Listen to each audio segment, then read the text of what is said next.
जैसा देखिए दोस्तों, कई लोगों को बासेड़े के बारे में जानकारी लेनी होती है दोस्तों। जैसे हमारी उम्र की लेडीज़ हो या बहुत सारी लेडीज़ लोग को पता होता है कब क्या करना है और कैसे करना है।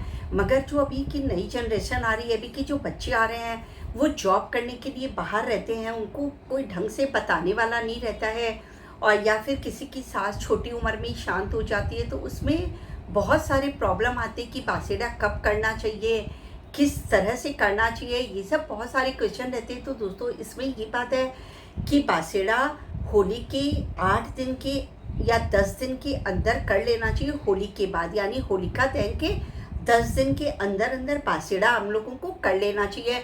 तो जो फ्याणी वाले होते हैं वो तो सोमवार ऊपर से नहीं जाने देते, तो रविवार को पोकर सोमवार को खाते हैं। बाकी आप 5 दिन बाद मंगलवार को पोकर बुधवार को खा सकते हैं। अगर जिस बार की दिवाली है दोस्तों, उस बार को नहीं खाया जाता। जिस बार की होली होती है, उस बार को नहीं खाया जाता। यानी जैसे बृहस्पतिवार की होली है, तो आप बुधवार को पोकर बृहस्पतिवार को नहीं खा सकते। यानी वार का वार बासेड़ा नहीं किया जाता है।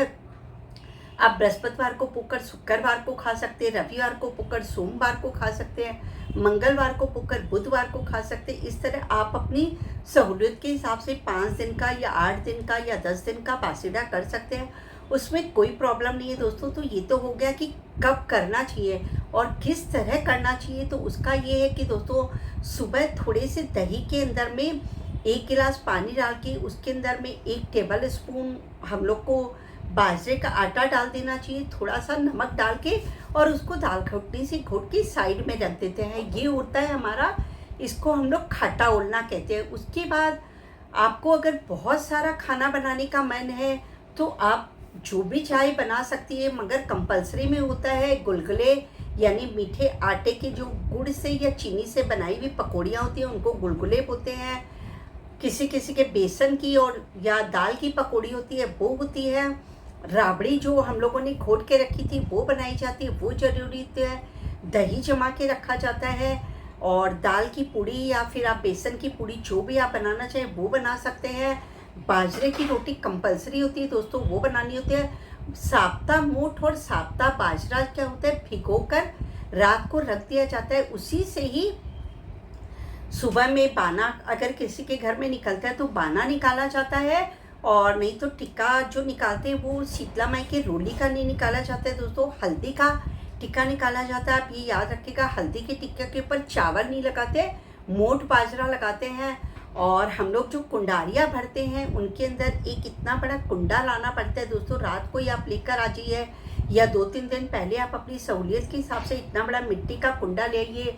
छोटे छोटे जो मिट्टी के कुंडारी होते हैं, वो उनके अंदर में आप एक मीठी पकौड़ी, यानी जो आटा या गुड़ से आपने बनाई है वो, या चीनी डाली है वो मीठी पकौड़ी, एक बेसन या दाल की जो भी आपने पकौड़ी बनाई है वो डालते, थोड़ी सी राबड़ी, थोड़ा सा दही, थोड़ा सा मूंग, थोड़ा सा बाजरा डाल के, और जो कच्चा सूत होता है ना दोस्तों, कच्चा सूत, उससे उसको ऐसे करके लपेट दिया जाता है। उसके ऐसे चारों तरफ इस तरह से लपेट दिया जाता है। इस तरह 9 कुंडारी भर के उस बड़े कुंडे के अंदर में उनको ऐसे जचा लिया जाता है। और सॉरी, एक बड़ी थाली के अंदर में आप एक दाल का पूड़ी या बेसन का पूड़ी जो आपने बनाया है वो रख लीजिए, एक छोटा सा बाजरे का रोटी रख लीजिए, एक कटोरी के अंदर में मोठ और बाजरा जो आपने भिजाया है वो रख लीजिए, एक कटोरी के अंदर दही रख लीजिए, एक कटोरी के अंदर राबड़ी रख लीजिए, और पानी का जल का लोटा जरूर ले जाना चाहिए शीतला माई के। और कुछ खुले रुपए और जो बंधे रुपए होते हैं वो भी आप रख लीजिए। वहाँ पर अगर कोई जल चढ़ाने वाला मिल जाए तो आप जल चढ़ा सकते हैं, या डाब वाला बैठा हो तो डाब भी शीतला माई के लिए ले जाना बहुत बेस्ट होता है। इस तरह से आप रात को पूरी रसोई बना के सुबह ऐसे सुंदर से एक पाटे पे सजा लीजिए दोस्तों। और भी अगर आपको कुछ ज़्यादा बनाने का मन है तो वो आप बना सकते हैं, जैसे कैरी का लुंजी कई लोग बनाते हैं, मिर्ची छोंकते हैं, पापड़ खींचिया ये सब तलते हैं, और भरवा करेला बनाते हैं, आलू का सूखा सब्जी बनाते हैं, रोटी भी और वैरायटी ऑफ रोटी बना लेते हैं, 3-4 तरह का, और खांकरा वांकरा थेपला, वो सब मतलब कंपलसरी में नहीं आता है। वो आप अगर आपके पास टाइम है तो आप जितना भी खाना बनाना चाहें शौक से तो वो बना सकते हैं। कंपलसरी में आता है दोस्तों राबड़ी, दही जो माई के ज़रूर चढ़ेगा, कोई भी मिसी रोटी, दाल की या बेसन की रोटी, बाजरा की रोटी, मीठी पकौड़ी, फीकी पकौड़ी, मोट बाजरा भिगोया हुआ, और उसके बाद में जल का लोटा। इतना मतलब कंपल्सरी में इतना आपको माँ को देना ही, मतलब वहाँ पर जाकर पूजा करना है। फिर आप अपने घर में ये कुंडारिया और ये जो थाली है इसमें रखकर, और कुंडारिया भी यदि आपके स्टेट में नहीं मिल रहा है कोई प्रॉब्लम नहीं है दोस्तों, आप थाली में ही इस तरह से रोटी, गुलगुला, पकौड़ी सब चीज़ रख लीजिए, दही, राबड़ी सब रख के, और फिर दोनों उंगली से इस तरह से चिरचा जाता है उसको रोल हल्दी से, उसके पर मोट बाजरा छोड़ते हैं, और जो भी घर के जेंट्स होते हैं, बच्चे होते हैं, सबके टीका निकाल के हाथ जोड़ते हैं और शीतला माई से बोलते हैं कि ही शीतला माता माई बागोरे की रानी ठंडा झूला दिए मेरी माँ, शीतला माता माई बागोरे की रानी ठंडा झूला दिए मेरी माँ। इस तरह से उसे बार बार माँ से प्रार्थना करते हैं हाथ जोड़ के। और फिर उसके बाद वो जो थाली होती है, और जो अगर आपने कुंडारिये भरे हैं तो उसमें से 5 या 7 कुंडारियाँ आप थाली में रख लीजिए।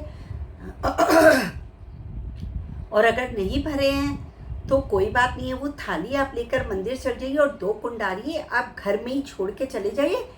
5 या 7 मंदिर में ले जाइए, वहाँ मंदिर में चढ़ाने के लिए काम आते हैं। अगर आपके घर के जेंट्स जाना चाहते हैं तो बहुत अच्छा है, जाना ही चाहिए जेंट्स लोग को भी। अगर कोई कारण से जेंट्स लोग नहीं जाना चाहते तो आप अकेले जाके अपने बच्चों को साथ में ले जाकर, और शीतला माई की वहाँ पर जाकर दोस्तों पहले रोली हल्दी से सतिया बनाया जाता है। सतिया के दोनों तरफ ऐसी लाइन खींच के सतिया को बंद कर दिया जाता है। उसके पर मोट और बाजरा जो भीजा हुआ रहता है वो चढ़ाते हैं। फिर आप 4 कुंडारियाँ चढ़ा दीजिए उसके पर, जो आप भर के घर से ले गए थे। उसके पर जो घर से रोटी लेकर गए थे, मीसी रोटी और बाजरे की रोटी, वो रख देते हैं उस पर। अगर मीठी फीकी पकौड़ी ले गए तो वो रख देते दोस्तों।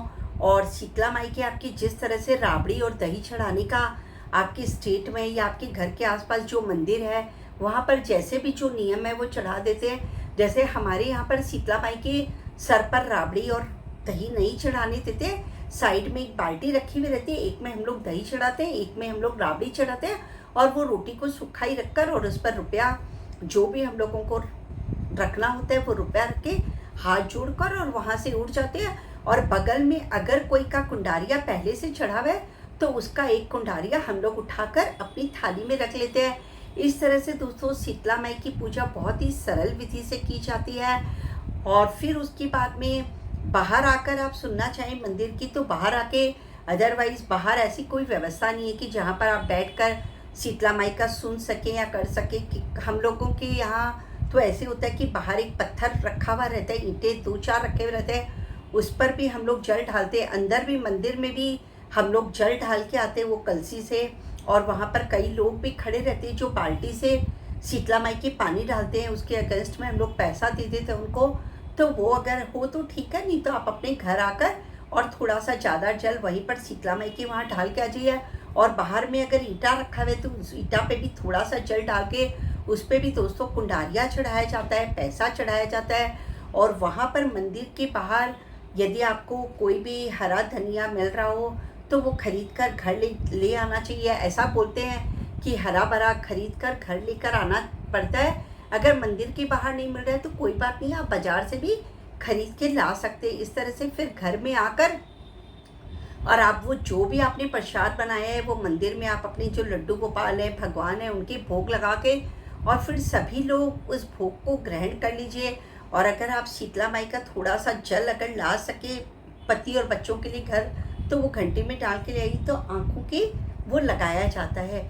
इस तरह से शीतला माई का जो बासेड़ा होता है दोस्तों, वो बहुत ही सरल विधि से किया जाता है। मैं आपको एक बार फिर से थोड़ा सा बता दे रही हूँ कि ये सारा खाना थाली में ले जाया जाता है, वहाँ चढ़ाकर और बस आते हैं। और कहानी घर पर भी आप आकर सुन सकते हैं। हाथ में मोठ और बाजरा लेकर दोस्तों शीतला माई की कहानी सुनते हैं। कहानी आपको मेरे चैनल पर मिल जाएगी तो आप आराम से सुन सकते हैं।